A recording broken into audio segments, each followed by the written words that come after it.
Good evening and welcome to the Lagos studios of IATV. I am Adegboyega Labiran with the news. It may not be business as usual for many truck owners and haulage companies operating on Apapa corridors in Lagos State, as President Muhammadu Buhari today ordered the immediate removal of all trucks causing gridlock at Apapa roads. The president gave the truck operator 72 hours to vacate the area in a bid to free up traffic to allow business activities to thrive in and around Apapa, which is a major industrial area. The president's directive followed an emergency meeting convened by the president and chaired by the vice president last month. The directive mandated all military formations to withdraw from traffic management duties in Apapa axis, while last man has been authorized to lead traffic management. The Federal Road Safety Corps on Tuesday announced the temporary closure of the Ibadan-bound carriageway of Lagos-Ibadan Expressway from Magboro to Kara and Ibafo. FRSC Commander Inogun Clement Oladele made this known in a statement made available to newsmen in Abeokuta. The closure took effect on Wednesday, May 22, 2019 and will be reopened on Friday, May 24, 2019 to enable the contracting firm lay asphalt on that same section of the road. A visit to the mentioned areas show that the traffic build-up is being managed by a combined team of security agencies, while construction works are ongoing on the affected sections of the road. That it will affect my business, but notwithstanding, it will, at the end of the day, when the road is okay, the traffic, there will not be traffic, and there will be smooth driving, and there will not be a lot of accidents or any trailer falling. Although it's disturbing us, but we have what that is going. But before it's disturbing us seriously, but for now it's already reduced. The traffic is reduced. This our government, they should make this thing to be fast for us. If they are doing it, it's because of our purpose, so that they should be consider us. When maybe two vehicles should be here, one should be there, one should be here, so that if any vehicle have a issue, so that they should remove it. Some of the motorists commended the government for the construction works, which they say will be of immense benefit when completed. 2 days after the Lagos monster rain stalled business activities and destroyed properties, residents and business owners in some parts of the state affected are still counting their losses. Some of them have called on the Federal Road Safety Government, federal and state government to intervene by creating more drainage system in some communities across the state. Some business owners at Balogun bus stop, Ikeja, Lagos, who said the heavy rainfall flooded the area and left them with no option but to close up their stalls, and pleaded with the government to nip the problem in the bud and effectively control the flood. It affected me throughout, because as far as I opened my shop in the morning, the rain started. So from that 8 o'clock till 6 o'clock, the rain stopped around around 10 o'clock. From that 10 o'clock, the flood was here till 6 o'clock. So there's nothing I can do. Because of the channel, the gutter from the island is full, and the gutter is very small. So they have to expand it so that the flood can see a space to pass. Speaking with IATV in Lagos, some experts advised that individuals also need to consciously adopt proper waste disposal and be conscious of where they set up their businesses and choose to live. They further asked the government to do more of sensitization and proper flood management in Lagos State, considering its peculiarity. There might be a setback from the ocean to the city because of the low plain. But how do we control that? That means we need to have barrier, we need to have dikes along the shorelines, to make sure that the water didn't return back to the city. But also to curtail that, also to manage that also, what you need to do is now to sandfill areas that are maybe can be classified as a floodplain area. Climatic change that we have nowadays. We have not seen any rain. This is just the beginning of the rainfall. I think we are in May now. By the time we enter into June and July, before August break, you see that we are going to have heavy rain. And based on that, the government needs to do something fast. Clear the drainage. All those drainages, clear them. Do something about the roads. They have to do something about it, and they should educate the public. The experts stressed the need for the government and individuals to make adequate plans towards the rainy season by clearing all waterways, drainage channels and road debris to ensure free flow of water into the lagoons. Faith Agbetuya, IATV News, Lagos. And now to Ondo, where the State House of Assembly has urged the management of Chevron to be more proactive in putting out the 36-day-old oil well fire at Ojuimole community in Ilaje local government area of the state. The state lawmakers gave the directive at an interface with management of Chevron and representatives of the affected communities in the assembly complex in Akure. It will be recalled that on 18th of April 2019, Chevron oil well in Ojuimole, Ilaje local government area of Ondo State, was engulfed by fire, but since then, much seems not to have been done to put out the inferno. This, however, forms the basis for the public hearing by the State House of Assembly with representatives of the 10 affected communities and owners of the oil well Chevron.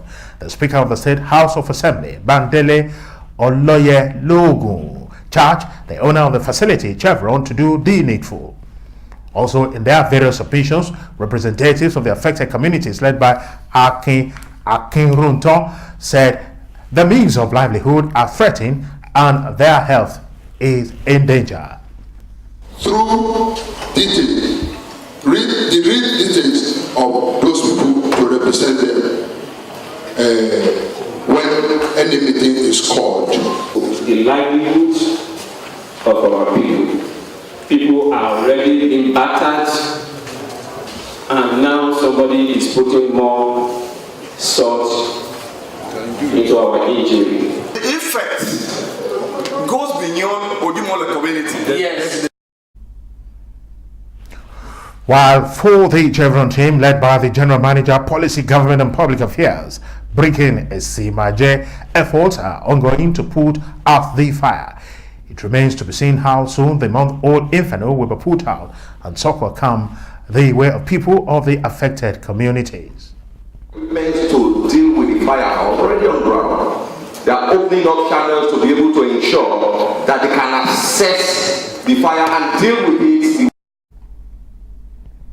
And now to Kwara State.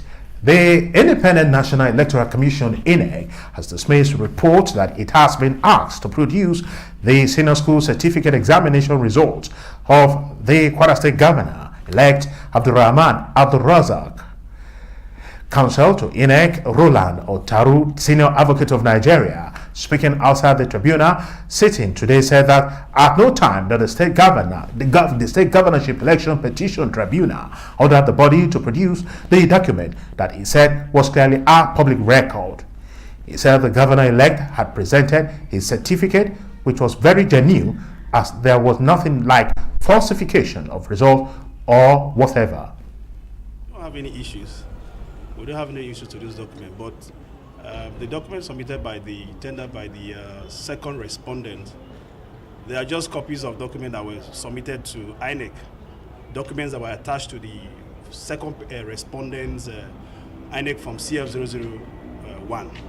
So what we need in this matter is for WAEC to come and confirm the authenticity of those documents. INEC does not have that capacity to say those documents were genuine or not. They were only tendered to them. They did not go further to confirm those documents with WAEC. So they don't have that locus to say those documents were authentic.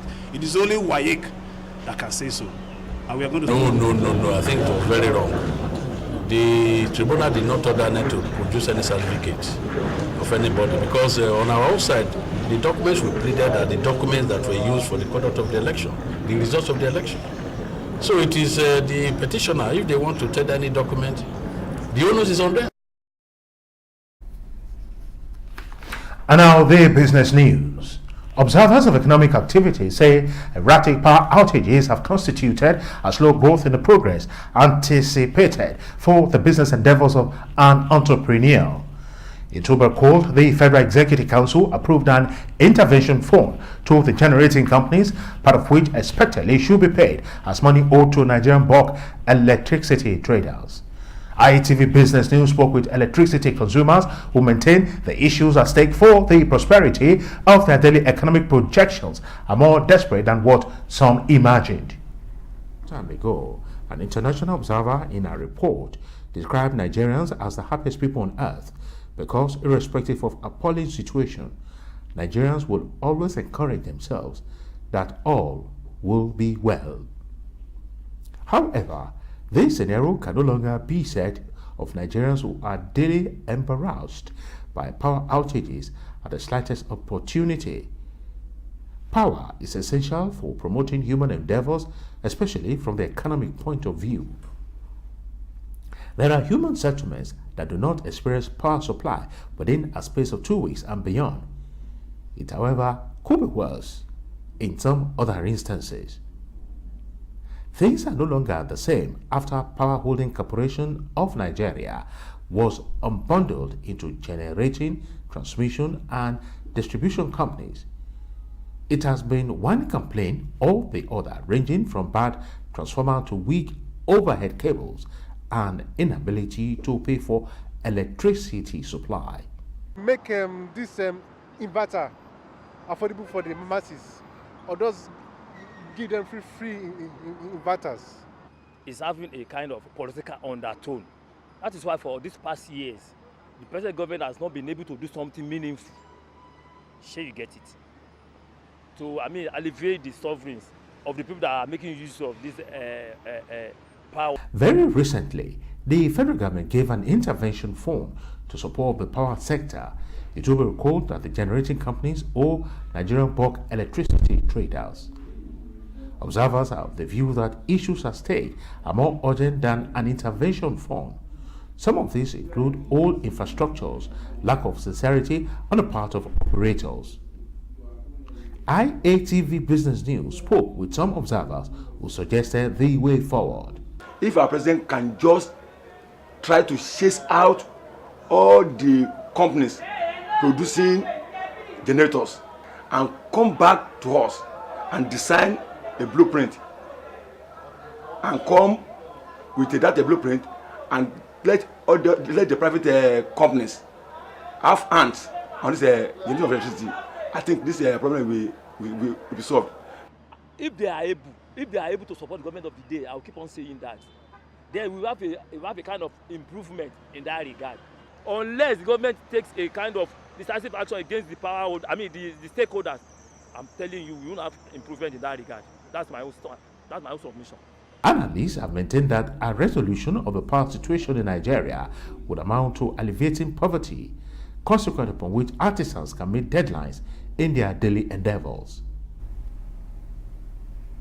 And now the stock market report. On the strength of instructions of investors, stockbrokers traded in a total of 294.6 million ordinary shares valued at 17.5 billion naira.